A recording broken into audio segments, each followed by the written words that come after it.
Ողջույն, այսօր խոսելու եմ մի քանի հետաքրքիր իրադարձությունների մասին, որոնք տեղի ունեցան վերջին օրերի ընթացքում։ Նախ Դանիել Յովհաննիսյանը հայց ներկայացրեց Աննա Հակոբյանի դեմ, արձանագրելով որոշակի խախտումներ Իմ քայլը հիմնադրամի հետ կապված։ Երկրորդը խոսելու ենք այն մասին, թե ինչու պետք է ընդդիմությունը հենց այս փուլում քննադատի ընդդիմությանը, այսինքն այն ընդդիմադիր կուսակցություններին, որոնցից ակնկալվում է իշխանափոխություն։ Ինչպես նաև կխոսենք այն մասին, թե ինչքանով է իրատեսական ընդդիմադիրների կողմից իշխանափոխության իրականացումը։ Սկսենք Աննա Հակոբյանի եւ Դանիել Յովհաննիսյանի թեմայից, այսպես ասած, Դանիել Յովհաննիսյանը հայտարարեց, որ խախտումներ է արձանագրել, ավելի շուտ հայտարարվեց մի րոպե նայեմ, ինչ էր այդ կազմակերպության անունը Դանիել Յովհաննիսյանի անկախ դիտորդ դաշինք, որ ենթադրյալ խախտումներ է հայտնաբերել Իմ քայլը հիմնադրամի վերջին ամիսների գործունեության մեջ եւ դիմում է վարչական դատարան, պահանջելով 15 դրվագով վարչական պատասխանատվության ենթարկել հիմնադրամի գործադիր մարմնի ղեկավար Աննա Հակոբյանին։ Ի պատասխան Աննա Հակոբյանը հրավիրեց մամուլի ասուլիս եւ հղում անելով օրենքներին, սահմանադրությանը, նաև իր որպես կին իրավունքներին ասաց, որ չի կարող լինել այդպիսի բան, նա որևէ կերպ չի ասոցացվում քաղաքացիական պայմանագիր կուսակցության հետ եւ ամեն ինչ, այսպես ասած, օրինական է հիմնադրամի գործունեության մասով։ Հիմա հերթով դրվագ առ դրվագ գանք։ Նախ կուզեմ խոսել Աննա Հակոբյանի շփումից լրագրողների հետ։ Տիկին Աննան լրագրողներին փորձում էր բարեվարկության դասընթացներ տալ, կրթել, այսպես ասած, ինչը իհարկե ողջունելի է, եթե նպատակը բարեվարկությունը լիներ։ Այստեղ բայց կուզեմ հիշեցնել տիկին Աննային, որ լրատվական ոլորտում եւ քաղաքական ոլորտում այս թշնամանքը, ատելությունը, վիրավորանքը որպես շփվելու ձև, այս ամենը իրականում նորաձև է դարձրել իր ամուսինը Նիկոլ Փաշինյանը։ Հետևաբար անտրամաբանական է նրա փորձերը լրագրողներին բերել ավելի կիրթ շփման դաշտ այն պարագայում, եթե օրինակ նույն ԿՊ բազմաթիվ անդամներ, ինչպես նաև իր ամուսինը Նիկոլ Փաշինյանը ունի թե լրագրողների, թե երբեմն քաղաքացիների հետ շփման բավականին անտակտ վիրավորական ձև։ Հաջորդը Տիկին Աննան, երբ որ լրագրողներին կոչ է անում ավելի շատ տեղյակ լինել, ավելի հետաքրքրվել, վերլուծական միտք ունենալ, այստեղ կուզեմ հիշեցնել նրան հայկական ժամանակի հոդվածները մինչև 2018 թվականի հեղափոխությունը, երբ օրինակ բոլորս լրատվական ոլորտում շատ լավ գիտենք, այդ տեխնոլոգիան, այսպես ասած, երբ գրվում է մեր տեղեկություններով եւ շարադրվում է այն ինչ որ այդ պահին անցել է օրինակ խմբագրի մտքով։ Եվ այդ գործելավոճը շատ բնորոշ է եղել հայկական ժամանակին, եւ երբ նույն Նիկոլ Փաշինյանը լինելով ընդդիմադիր падգամավոր բազմաթիվ ելույթներ էր ունենում ազգային ժողովում, հղում անելով տարբեր տիպի անանուն աղբյուրներին, տարբեր տեղեկություններին,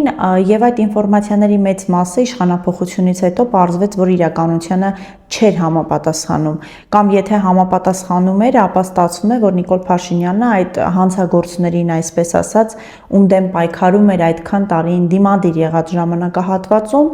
ներել է կամ չգիտեմ, պայմանավորվել է, դա արդեն դուք երևի թե կիմանաք։ Հաջորդը, երբ տիկին Աննան ասում է, ես ձեռք մեկնեցի լրատվամիջոցներին, որպեսզի միասին փորձենք հասկանալ, թե դաշտում ինչու է այս մթնոլորտը, փորձենք միասին ավելի գրագետ, ավելի ցիվիլ պայմաններում աշխատել, ես միանգամայն ողջունում եմ եւ սակայն այստեղ ինձ մոտ առաջանում է հարց. արդյոք նպատակը այդ ձեր լրատվամիջոցների հետ հարաբերվելու իրականում ոլորտի բարելավումն է, թե դուք ուղղակի ուզում եք այդ կերպ ձեր, այսպես ասած, վերահսկողությունը տարածել, փորձել ազդել ԶԼՄ-ների եւ լրագրողների վրա, նրանց, այսպես ասած, ձեր ձեռքի մեջ պահեք։ Ինչու եմ ես սա ասում, որովհետեւ ես ինքս դեռևս դեկտեմբերին հիմա 1 րոպե բացեմ, որպեսզի բառացի կարդամ, տիկին Աննային իր պաշտոնական էջին Facebook-յան նամակ եմ ուղարկել հենց այս հարցի հետ կապված իմիջիայլոց, ինչ եմ գրել դեկտեմբերի 9-ին 2025 թվականի ողջույն տիկին Հակոբյան։ Տեսեք շատ գրագետ, առանց վիրավորանքի, առանց որևէ ինչ որ ավելորդ բառերի, Ես մի առաջարկ ունեմ, որն ուզում եմ հասկանալ, կարող ենք իրագործել թե ոչ։ Հաշվի առնելով այն, որ հասարակությունը արդեն ծայրահեղ բևեռացված է, մարդիկ, այդ թվում ես, հոգնել ենք հայհոյանքի, բամբասանքի ու փոխադարձ անպտուղ մեղադրանքների մթնոլորտից, ուզում եմ ձեզ հրավիրել հարցազրույցի։ Նպատակը նախ ցույց տալ, որ հնարավոր է խոսել միմյանց հետ ունենալով խիստ տարբեր մոտեցումներ շատ հարցերի շուրջ, ավելին հենց այդ դեպքում պետք է խոսել, հնարավոր է տալ նույնիսկ ամենասուր հարցը գրագետ ու առանց հայհոյանքի, լսել պատասխանը, երկրորդ հնարավորություն ունենալ տալ հարցեր այն բոլոր խոսակցությունների մասին, որոնք հիմա շատ քննարկվում են եւ արդիական են։ Հուսամ կընդունեք հրավերս եւ կկարողանանք ներկա ժամանակների համար աննախադեպ քայլ անել։ Տիկին Աննա, եթե դուք իրականում ցանկանում եք լրատվական ոլորտում որևէ բան բարեփոխել, ուրեմն այս նամակը, որը ձեզ գրվել է մի լրագրողի կողմից, ով ընդդիմադիր է դեռևս 2018 թվականից մինչ օրս եւ ի տարբերություն շատ ընդդիմադիրների երբևէ չի համագործակցել Նիկոլ Փաշինյանի իշխանության հետ, ապա դուք ոչ միայն պետք է արձագանքեիք այս նամակին, այլ իմ մեկնած ձեռքը պետք է սեղմեիք, ինչը չեք արել, դուք անգամ չեք պատասխանել այս նամակին, հասկանում եք, հետևաբար ինձ մոտ առաջանում է հիմնավոր կասկած, որ ձեր նպատակը այդ լրագրողներին հրավիրելու տարբեր կրթական ծրագրերին մասնակցելու, նրանց հետ այսպես ասած ավելի փորձելու նրանց ասել, որ գիտեք, դե դուք այդքան էլ կրթված չեք, գիտելիքների բաց ունեք եւ այլն, դրա պատճառը ոչ թե այն է, որ դուք ուզում եք լրատվական ոլորտում որևէ բարեփոխում մտցնել, այլ դուք ընդհանրապես ուզում եք ձեր վերահսկողության տակ վերցնել լրագրողներին։ Իդեպ, եթե դա այդպես չէ, իմ առաջարկը ուժի մեջ է, իմ մեկնած ձեռքը ես շարունակում եմ մեկնած պահել, երբ ցանկանանք մենք կարող ենք դա կազմակերպել, բայց ես ճիշտն ասած ունեմ մի համոզմունք, որ թե ԿՊ-ին, թե ընդդիմադիրներին, որոշ ընդդիմադիրներին, հա, եկեք տարանջատենք, նաև այստեղ որոշակի տարանջատումներ մտցնենք, հետո կասեմ ինչու։ Ձեռնտու է այս վիճակը, այս կներեք բոշափչացած շփվելաձևը, ինչու, որովհետև 5 տարի շարունակաբար ազգային ժողովում որևէ լուրջ հարց այդպես էլ չստացավ պատասխան։ Այսինքն, երբ ընդդիմադիր գործիչները, ովքեր ավելի շատ լրագրողների ֆունկցիա են կատարում, քան ընդդիմադիր падգամավորների, որևէ հարց էին տալիս քաղաքացիական պայմանագիր կուսակցությանը, ոչ թե պատասխան էր հետևում դրան, այլ փոխադարձ մեղադրանքներ։ Դուք դավաճան եք, կապիտուլյանտ եք, ԿՊ-ն պատասխանում էր դուք թալանչի եք, նախկինները եւ այլն։ Արդյունքում որևէ հարց այդպես էլ պատասխան չստացավ։ Ինչը ում է ձեռնտու եւ ԿՊ-ին եւ ընդդիմադիրներին, քանի որ մի կողմից քաղաքացիական պայմանագիր կուսակցությունը իր արածների, իր այս պահին արվող գործողությունների, այս ինչ որ կատարվում է բոլոր լուրջ հարցերի մասով որևէ պատասխան չտվեց։ Միայն մեղադրանքներ, հայհոյանքներ, ճակերտավոր, հա, վիրավորանքներ եւ հակառակը նույնն էլ ընդդիմությանն է վերաբերում։ Ընդդիմությանն էլ կան բազմաթիվ հարցեր, սակայն բոլոր այդ հարցերը գալիս էին հանգում էին այն եզրակացության, որ մեկը մյուսին տարբեր վիրավորական արտահայտություններ էր ասում եւ վերջ։ Սա ձեռնտու էր երկու կողմին, բացի հասարակությունից։ Հետևաբար, եթե դուք ցանկանում եք կամ ուզում եք, հա, ապացուցել, որ իրականում ձեր մտքերը ազնիվ են, արդար են, ես միայն ուրախ կլինեմ դրա համար, կրկնեմ նորից, լինելով ծայրահեղ ընդդիմադիր, այժմ էլ չունենալով որևէ եզր իշխանության հետ համագործակցության, այդ թվում եւ այն ընդդիմադիրների, որոնք ձախողվել են որպես ընդդիմադիր, նրանց հետ էլ չունեմ համագործակցության եզր, քանի որ երբ խոստանում ես որևէ բան, երբ ժողովրդի մոտ առաջացնում ես հույս եւ փաստացի խաբում ես, չես կարողանում տարբեր իրավիճակներով պայմանավորված չի ստացվում, համարենք չի ստացվում, ուզում էի կանեք, չստացվեց, օքեյ։ Բայց նույնիսկ այդ պարագայում ես նման ուժերի հետ չեմ կարող համագործակցության որևէ եզր ունենալ։ Ինչևէ, դրանով հանդերձ ես իմ առաջարկը պահում եմ ուժի մեջ։ Սա այս մասով։ Ինչ վերաբերում է Դանիել Յոհաննիսյանի ներկայացրած հայցերին, եկեք մի բան արձանագրենք, որ 2018 թվականից սկսած, երբ Սորոսի հիմնադրամի կողմից եւ ոչ միայն, հա, ֆինանսավորվող տարբեր կազմակերպություններ, որոնք փաստացի զբաղեցնում էին քաղաքացիական հասարակության դերը եւ տեղը մեր պետությունում, այդ մարդկանցից շատերը կամ ներգրավեցին իշխանության կազմում, զբաղեցրեցին որոշակի պաշտոններ կամ սկսեցին աշխատել իշխանությունների հետ եւ այլ ոլորտներում ինչ որ գործունեությամբ զբաղվել, եւ այդ քաղաքացիական հասարակությունը կարծես թե բաց մնաց։ Այնինչ անում է Դանիել Հովհաննիսյանը, ինչքան էլ տարօրինակ հնչի, բայց ոչ մեկ ուրիշ չի անում, ու ոնց որ թե չի էլ ուզում անի։ Այսինքն Դանիել Հովհաննիսյանը կատարում է որոշակի դիտորդական գործունեություն, որը եթե Դանիել Հովհաննիսյանը չանի, այդ խախտումները չհայտնաբերի, ինչ որ մեկ ուրիշը չկա, որ կգա կհայտնաբերի այդ խախտումները։ Հետևաբար, որպեսզի Դանիել Հովհաննիսյանը որպես դիտորդական կազմակերպություն չընկալվի, որ միայն ընդդիմադիրների հետևից է ընկած, այսպես ասած, ինչ պետք է անի, պետք է նաև գոնե թե մի քանի խախտումներ հայտնաբերի իշխանության հետ կապված, իշխանամերձ ինչ որ շրջանակներում։ Ինչը եւ տեղի ունեցավ, այսինքն Դանիել Հովհաննիսյանը հայտնաբերեց որոշակի խախտումներ, գնաց հայց ներկայացրեց եւ հիմա կարող է ավելի լայն թափով աշխատել ընդդիմադիր կուսակցություններում խախտումներ հայտնաբերելու վրա։ Որպես դիտորդական կազմակերպություն ասեմ, որ բավականին adekvat մոտեցում ունի Դանիելը, ես ուղղակի չեմ հասկանում, թե օրինակ ինչու նույն ընդդիմադիրները, նույն Սերժ Սարգսյանը, Ռոբերտ Քոչարյանը ունենալով ահռելի ռեսուրսներ այս տարիների ընթացքում չկարողացան ինչ որ Դանիել Հովհաննիսյանին այլընտրանք մի կազմակերպություն ստեղծել։ Դե հիմա չկարողացան։ Սա երկրորդ։ Եվ երրորդը, Աննա Հակոբյանի մամուլի ասուլիսը պետք է շատ ուշադիր նայի ուժեղ Հայաստան կուսակցությունը, որովհետև Տիկին Աննան բավականին գրագետ կերպով հղումներ անելով օրենքներին, սահմանադրությանը, կանանց իրավունքներին, փորձում էր ապացուցել, որ կապ չունի, որ ինքը հանդիսանում է Նիկոլ Փաշինյանի կինը, ինքը որևէ ձևով կապված չի քաղաքացիական պայմանագիր կուսակցության հետ, հետևաբար իմ քայլը հիմնադրամի գործունեությունը որևէ ձևով չի կարող դիտարկվել որպես խախտում, քանի որ դե հոգաբարձուների խորհրդում չկան քաղաքացիական պայմանագիր կուսակցության անդամներ, Տիկին Աննան կուսակցական չի, դե հետո ինչ որ Նիկոլ Փաշինյանի կինն է։ Այ ուժեղ Հայաստանը հենց սա կարող է վերցնել եւ օրինակ ինչն է խանգարում Սամվել Կարապետյանին, օրինակ իր դստեր կամ կնոջ, հա, ինչ որ մեկի անունով հիմնադրամ բացել, ովքեր կուսակցական չեն, ենթադրաբար կարող է, չէ, օրինակ Սամվել Կարապետյանի աղջիկը ինչ որ մի հիմնադրամով բարեգործություն անել ընտրությունների ժամանակ եւ չհանդիսանալ ուժեղ Հայաստան կուսակցության անդամ, Տիկին Աննայի օրինակը կա արդեն, Տիկին Աննան ասում է, էական չէ, որ ես Նիկոլ Փաշինյանի կինն եմ, ես զբաղվել եմ բարեգործությամբ, դա իմ գործն է։ Սամվել Կարապետյանի աղջիկը առավել եւս երբևէ կապ չի ունեցել քաղաքականության հետ, նույնն է Սամվել Կարապետյանը, եւ հիմա էլ կարող է օրինակ զբաղվել բարեգործությամբ, եթե ուժեղ Հայաստան կուսակցության անդամ չէ իդեպ։ Ինչևէ, կարծում եմ սա բավականին հետաքրքիր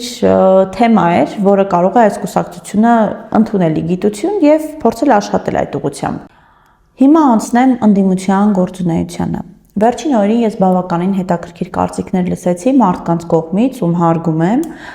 բայց հիմա տեսանյութով կհակադարձեմ նրանց։ Հնչում է այսպիսի մոտեցում, որ եթե ընդդիմադիր ես եւ քննադատում ես ընդդիմության գործունեությունը, ապա դու աջակցում ես Նիկոլ Փաշինյանին։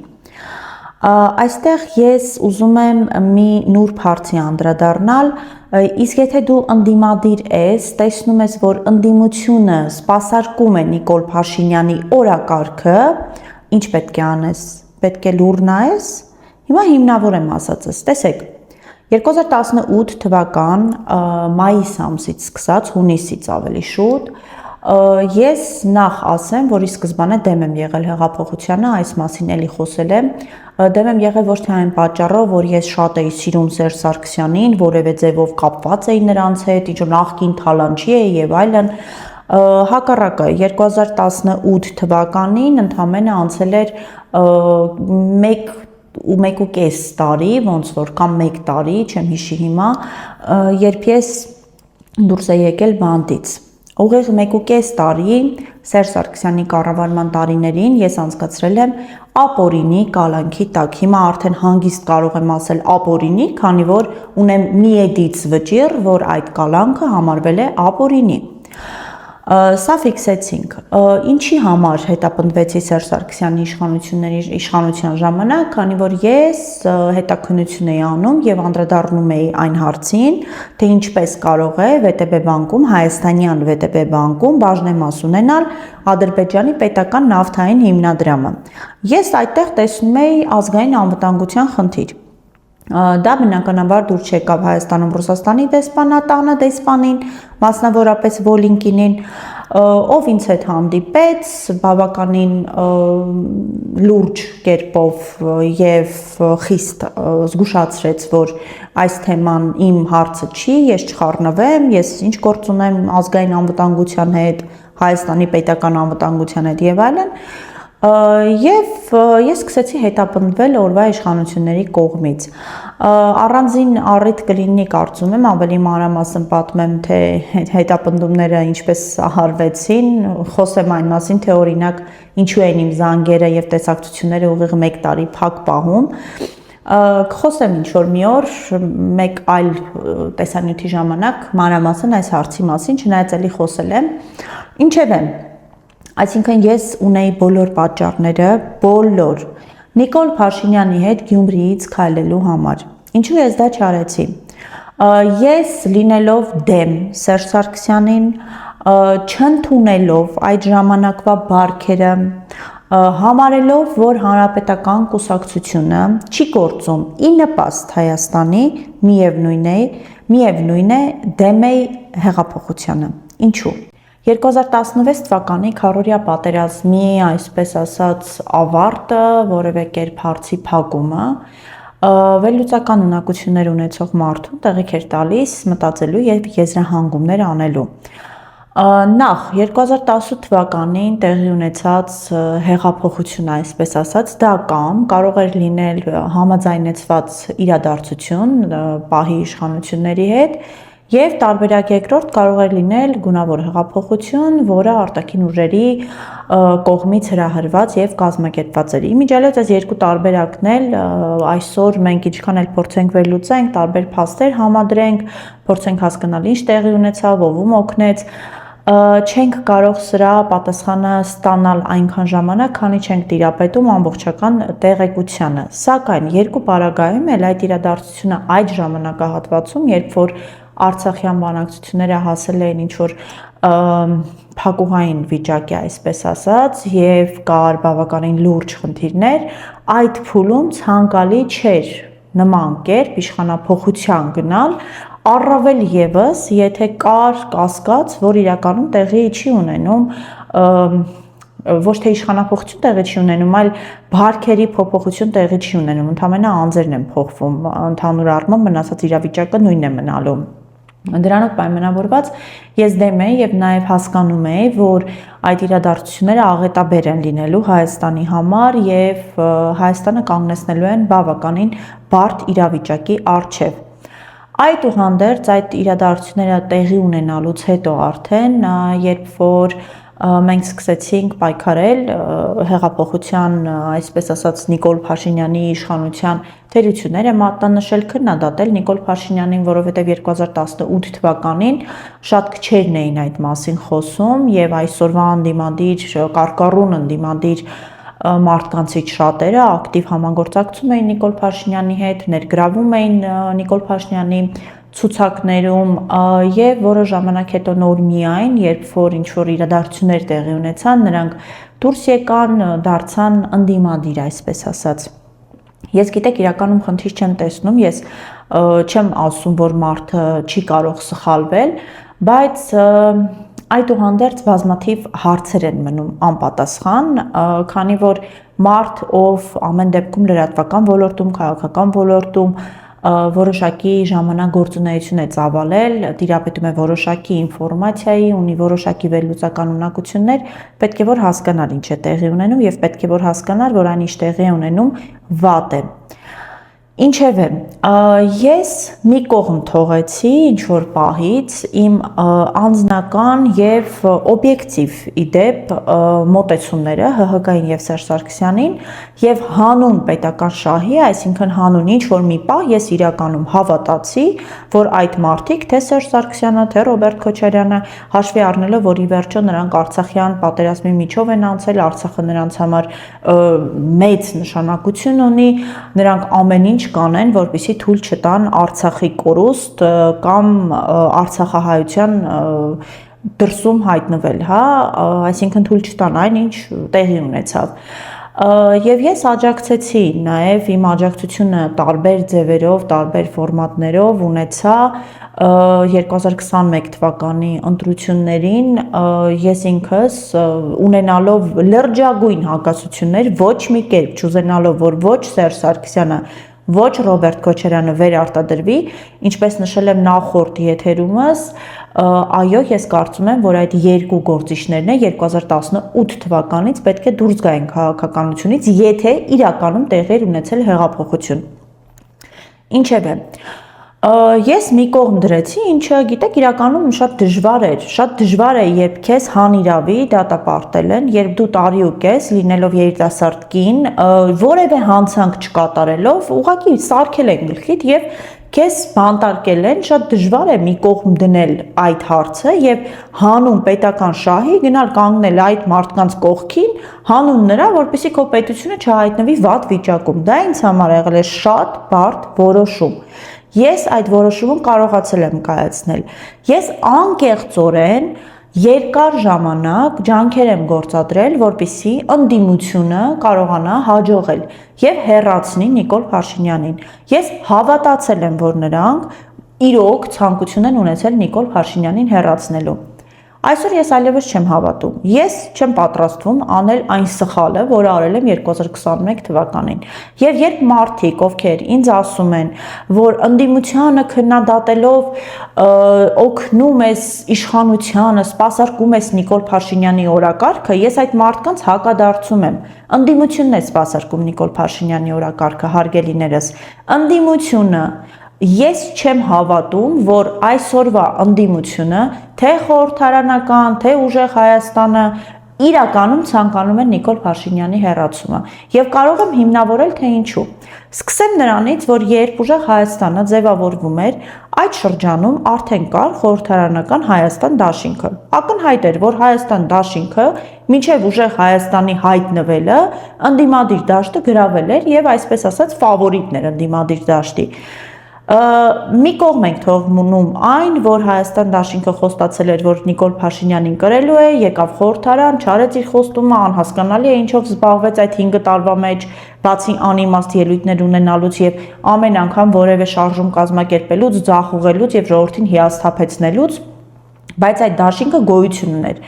Ուժեղ Հայաստանը մինչև ձևավորվելը արդյոք խոսել է այդ այլ ընդդիմադիր ուժերի հետ, եթե իրոք ցանկություն ուներ Նիկոլ Փաշինյանին հեռացնելու, ապա տրամաբանական է, չէ՞ որ ձևավորման առաջին իսկ պահից պետք է գնար եւ զրուցեր ընդդիմադիր դաշտի դերակատարների հետ։ Զրուցեր նույն Հայաստան դաշինքի հետ, պատիվ ունեմ խմբակցության հետ, ՀՀԿ-ն ինչ որ պահից սկսեց աջակցել ուժեղ Հայաստանին։ Լիքը այլ ընդդիմադիր ուժեր կային։ Նույն ՀԱԿ-ի հետ ինչն էր պատճառը, որ չստացվեց ՀԱԿ-ին ներառել ուժեղ Հայաստանի դաշինքի կազմում, օրինակ, կամ նույն ուժեղ Հայաստանը կարող էր, չէ՞, ցուցակ ձևավորել քաղաքականապես իրականում ավելի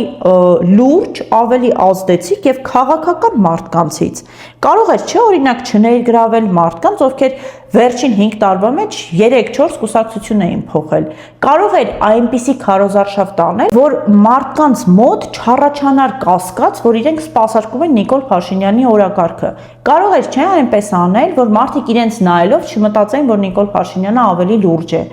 Չարեց։ Ես հիմա կարող եմ մտածել, որ նրանք չեն կարողանում անել, որովհետև դե քաղաքականություն նոր են մտել, դե սխալներ են անում։ Ինձ համար այսօր այլևս անընդունելի են։ Գիտեք, ես պատրաստ չեմ հանդուրժել եւս մի 5 տարի այն ընդդիմադիրներին ազգային ժողովում, ովքեր նորից գնալու են ազգային ժողով, որ Փաշինյանի խմբակցության падգամավորները իրենց վրա գորգռան եւ իրանք էլ այդ գորգռոցը լսեն, հելնեն մի երկու բան էլ իրանք ասեն, գնան տուն։ Չեմ ուզում այլևս նման ընդդիմություն։ Ինչ վերաբերում է իշխանափոխությանը, ես չեմ հավատում, չեմ տեսնում ավելի շուտ, գիտեք, ես կուզեի շատ, որ տեսնեի այդ հնարավորությունը օբյեկտիվորեն, որ տեսնեի այս մարդիկ գնում են դեպի իշխանափոխության։ Մի կողմից մենք ունենք իրավիճակ, երբ ընդդիմադիր մի թևը ասում է Ռոբերտ Քոչարյանը, եթե դուրս գա ընտրապայքարից, իշխանափոխության հնարավորություն կստեղծվի։ Նախ եկեք հասկանանք, ինչի է Ռոբերտ Քոչարյանը մտել ընտրապայքարի մեջ։ Այսինքն, երբ որ Ռոբերտ Քոչարյանը մտավ քաղաքականություն, իր նպատակը անցողիկ շեմը հաղթահարելն էր, չէ, բոլորս հիշում ենք Ռոբերտ Քոչարյանը ինչի համար մտավ քաղաքականություն։ Ռոբերտ Քոչարյանը մտավ, խոստացավ,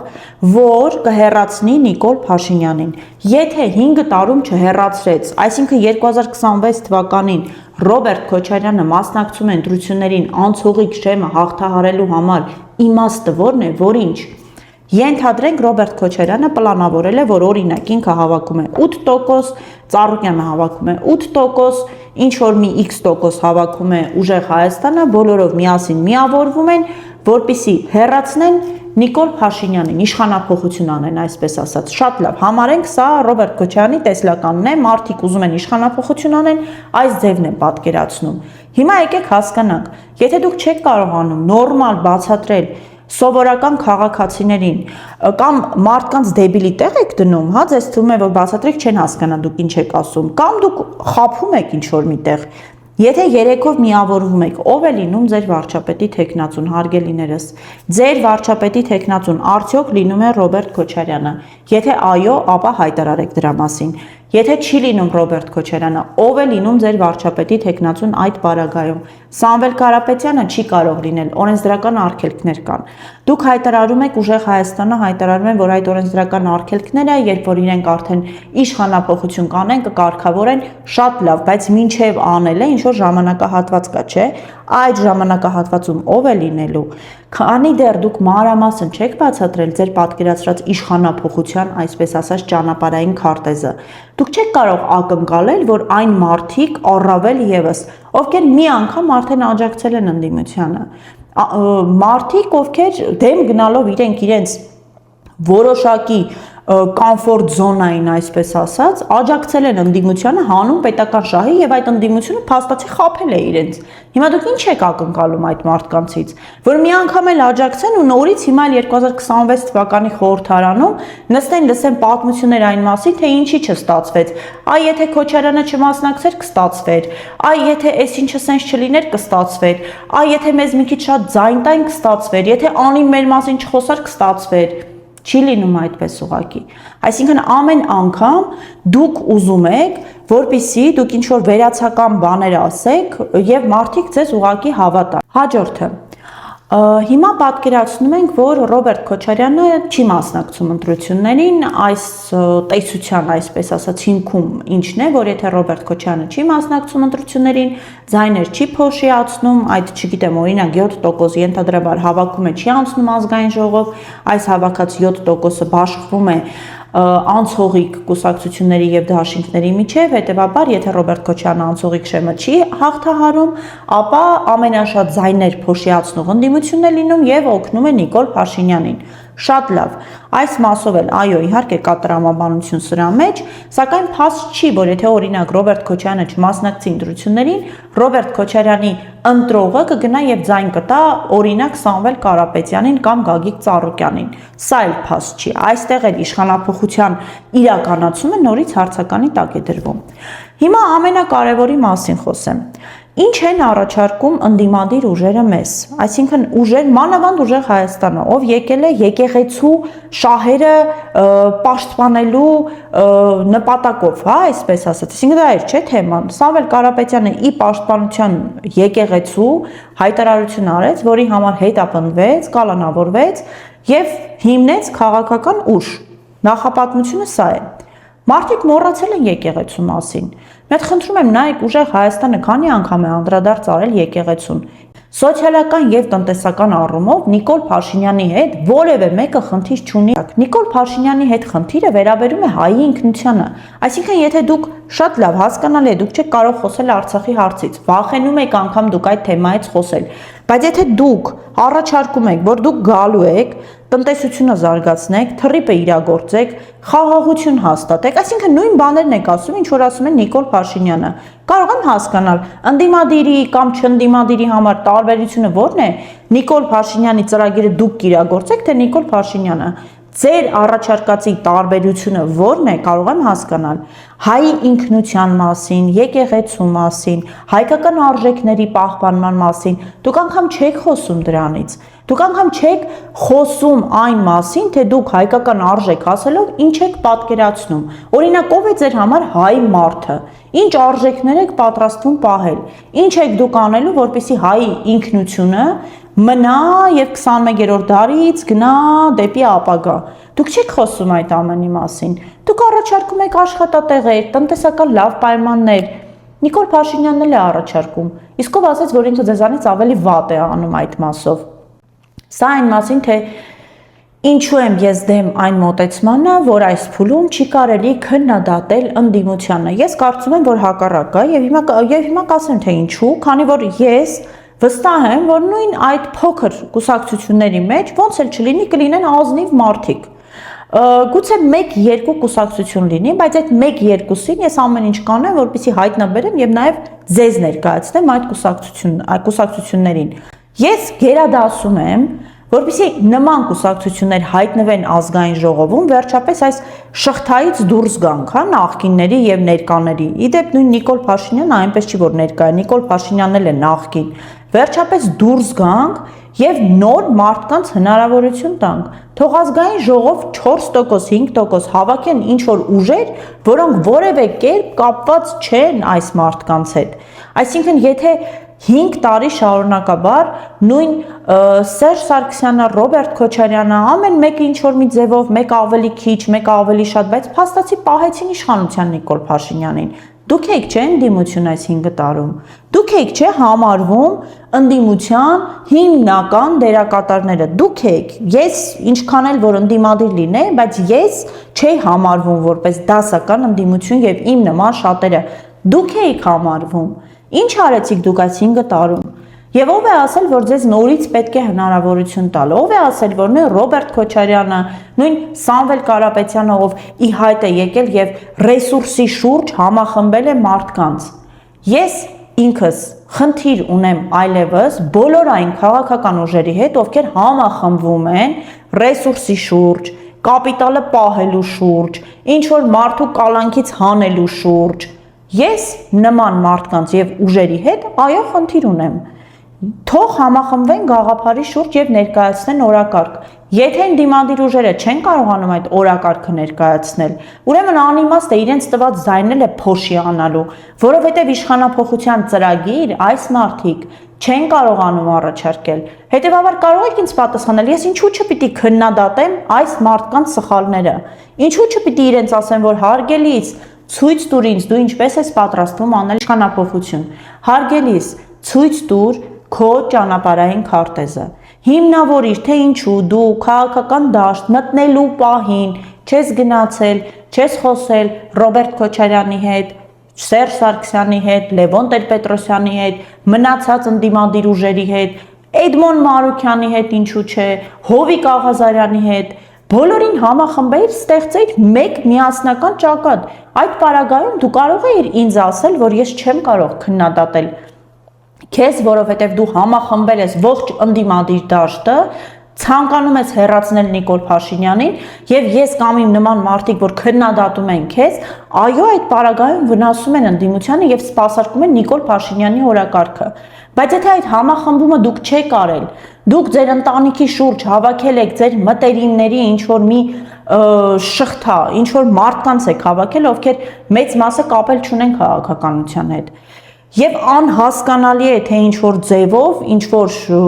ֆենշուի հնարքներով ամեն օր վիդեոներ եք նկարում, որ հաջորդ վարչապետը Սամվել Կարապետյանն է լինելու։ Չեմ հավատում, չեմ տեսնում դրա հեռանկարը։ Եթե դուք ունեք այդ քարտեզը, ոնց եք դա պատկերացնում, բացատրեք, Բացատրեք գուցե իմ նման մարդիկ տեսնեն, որ հա ինչ որ իրատեսական բան եք ասում։ Իսկ եթե դուք գնալու եք 2026 թվականին ազգային ժողովում նստեք եւ կատարեք նույն դերը, որը որ կատարում են Հայաստան դաշինքը, պատիվ ունեմա, հələ պատիվ ունեմա մի քիչ ավելի քիչ էր, այսպես ասած ազգային ժողով գնում, հիմնականում Հայաստան դաշինքն էր, որ գնում էր եւ լսում էր նիկոլականների հոխորտոցը, հայհոյանքները, վիրավորանքները, եթե հիմա դուք եք գնալու լսեք։ Ես ինչի պետքա ձեզ օգնեմ։ Այսինքն ես մազոխիստ եմ, ես ինչ եմ, ես ինչի պիտի ձեզ օգնեմ, որ դուք գնաք, ձեզ հերթական անգամի ինչ ասես ասեն, ես էլ ինձ հիմարի կարգավիճակում զգամ, ոնց որ իդեպ հիմա եմ զգում։ Ես ինձ վերջին 5 տարում, այո, հիմարի կարգավիճակում եմ զգում։ Եվ շատ եմ փոշմանում, որ 2021 թվականին ես չեմ խոսել այն մասին, որ չի կարելի հետ բերել նախկիններին։ Այո, չէր կարելի, չպիտի հետ բերվեին այդ մարդիկ։ 2021 թվականին պետքա ձևավորվեին նոր ուժեր, որոնք կձևավորեին ազգային ժողովը Նիկոլ Փաշինյանի հետ, այլ ոչ թե բոլորս կգնայինք հավատալով, որ Ռոբերտ Քոչարյանը կրելու է, կհամախմբվենք Ռոբերտ Քոչարյանի շուրջ։ Հիմա էլ հավատանք, որ Սամվել Կարապետյանն է հաջորդ վարչապետը, համախմբվենք Սամվել Կարապետյանի շուրջ։ Չեմ հավատում ես այդ թեզին։ Հաջորդը դուք հիմնականում ես ինչպես իմ պատկերացումներն են, այսպես ասած, ոնց նայում եմ, հա,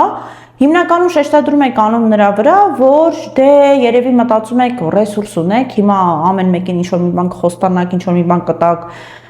Տեսնում ենք նաև այդ ձայնագրությունները,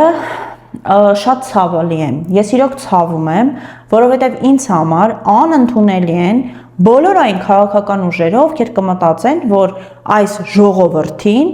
չգիտեմ, որոշ ընդդիմադիրներ ոնց են անվանում, չգիտեմ,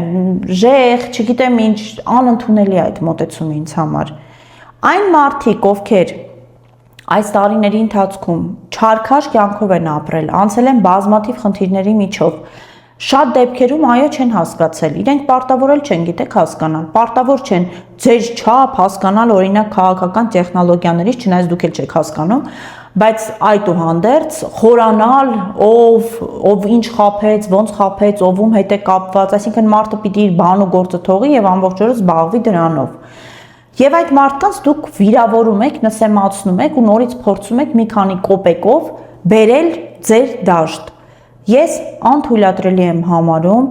ֆինանսական, նյութական միջոցներով մարդկանց մոտիվացնելը եւ նախորդ եթերներիցս մեկի ժամանակ նորից խոսել եմ, եթե դա է ձեր շեշտադրումը, դուք պարտվելու եք։ Այդտեղ դուք իշխանությանը ոչ միայն չեք կարենալու հաղթել, այլ ձեզ խայտառակ են անելու։ Ու այս տեմպերով շարունակելու պարագայում դուք ընտրությունները ինչքան մոտենան, այնքան ձեր տոկոսները իջնելու են։ Եթե ձեզ թվում է, որ մարդկանց նյութապես ավելի շահագրգռելով ավելի շատ մարդ եք դեպի ձեզ բերելու, չարաչար սխալվում եք, դուք ընդամենը խայտառակվելու եք եւ հայտնվելու եք ավելի վատ վիճակում, քան օրինակ Հայաստան դաշինքը իր ձախողումների արդյունքում։ Ես իհարկե փորձում եմ հնարավորինս առանց էմոցիաների ավելի ռացիոնալ, հանգիստ խոսել այս ամենի մասին, բայց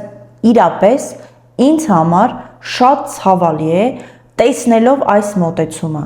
տեսնելով այն, որ ընդդիմադիր հիմնական ուժերը չունեն գաղափարախոսություն, չունեն օրակարգ եւ բոլորը Նիկոլ Փաշինյանի օրակարգի մեջ տեղավորված քարոզչություն են իրականացնում։ Իդեպ այսքանից Ծառուկյանին ամենաշատն եմ հասկանում, որովհետև Ծառուկյանը երբևէ չի եղել դասական քաղաքական գործիչ։ Չնայած այսօր Ծառուկյանի ցուցակը իմիջիայլոց շատ ավելի քաղաքական առումով ուժեղ է, քան նույն ուժեղ Հայաստանինը կամ օրինակ Հայաստան դաշինքինը։ Սա այս մասով, թե ինչու ես չեմ տեսնում իշխանափոխության հնարավորություն եւ ինչու եմ կարծում, որ այս ընտրություններում մենք ավելի շատ ընտրելու ենք ընդդիմություն եւ այդ ընդդիմությունը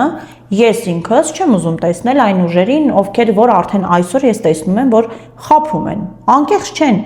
Եվ այո, ես կուզեմ տեսնել նոր մարդկանց, ովքեր կապ չունեն որևէ ձևով, ոչ Նիկոլ Փաշինյանի հետ, ոչ Սերժ Սարգսյանի հետ, ոչ Ռոբերտ Քոչարյանի հետ։ Ես իհարկե չգիտեմ մենք կգտնենք այդպիսի կուսակցությունների, թե ոչ ընտրություններին մասնակցող կուսակցությունների շարքում,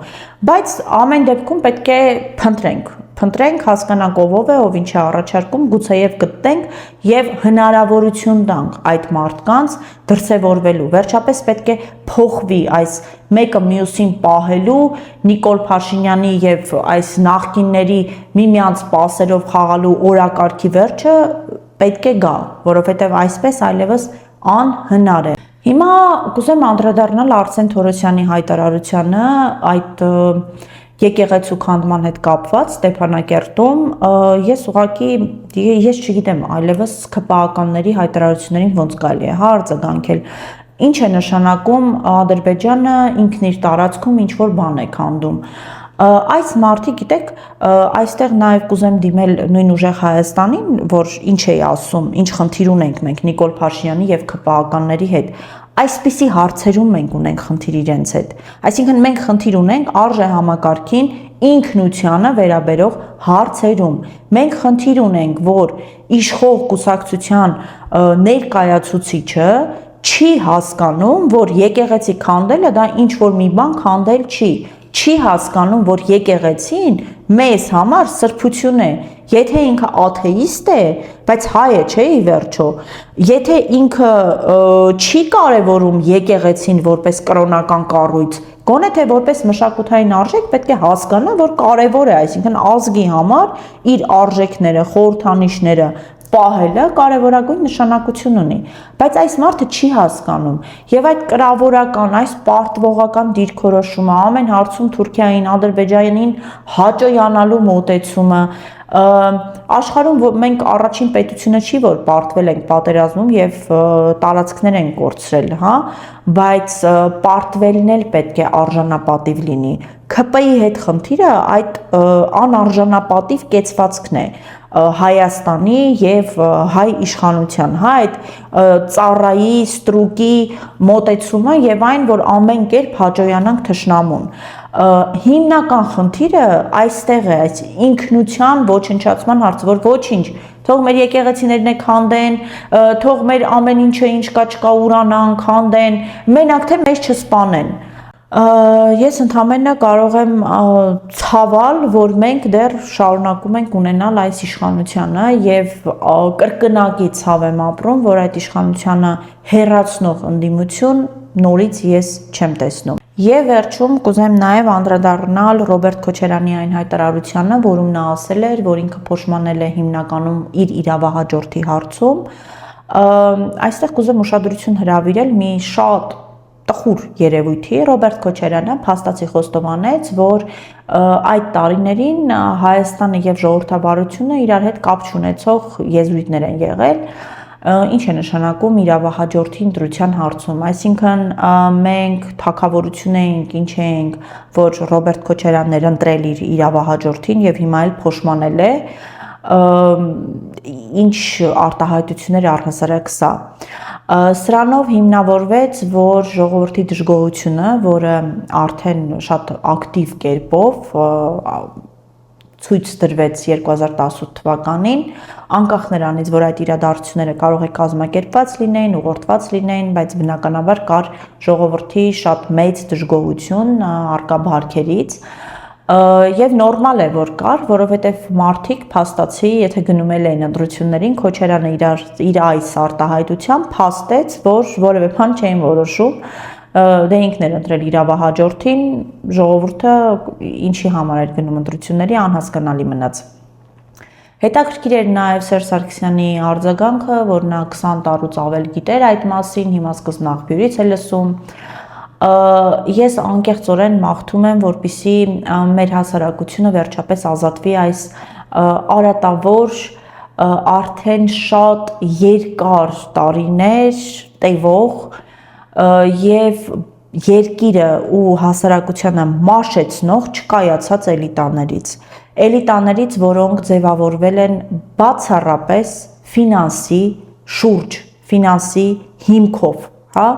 Ես իրոք մաղթում եմ,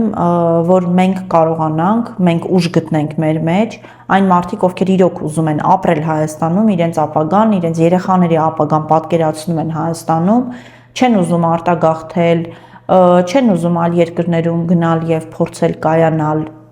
իրենց տեղը տունը Հայաստանն է, Ես մաղթում եմ, որպեսզի այդ մարդկանցով